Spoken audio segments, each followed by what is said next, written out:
My name is Scott Johnston. I'm a partner of CBM Lawyers. My practice consists of corporate, commercial, and real estate law. Before investing in commercial real estate, you have to consider what I call the 3 Ps. The 3 Ps are parties, property, and price. So first is parties. That's who's buying and who's selling. And if we're acting for you as the purchaser, you would want to consider, perhaps in consultation with your accountant, how you're going to structure the purchase.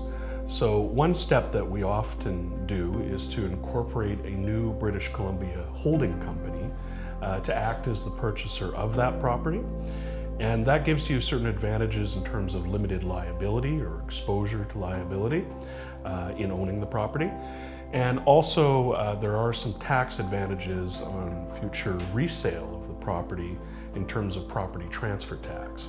So the first consideration is who is actually going to be buying the property? Is it you or is it your holding company? The second P is property. When you're buying a commercial property, although there are a lot of similarities to a residential conveyance like your home or your condo, there are some additional considerations that you would want to look into. We call this due diligence. It's essentially kicking the tires right before you purchase the property.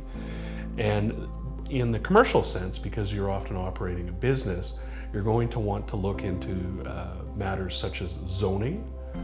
Does the municipality permit you to carry on your intended business on the property?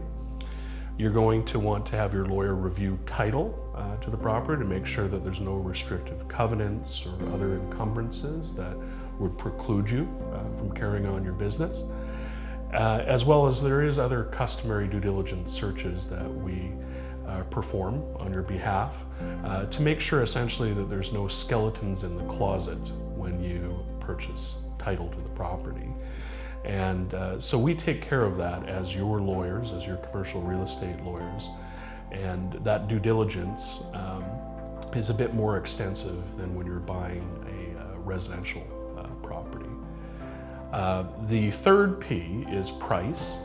Now obviously the price of the property is something you would often negotiate with the vendor in conjunction with your realtor. And we don't get involved as lawyers in negotiating the price, but one factor to consider there is in some commercial purchases, in addition to your own bank or credit union financing, you may have the vendor of the property interested in doing what's called vendor financing.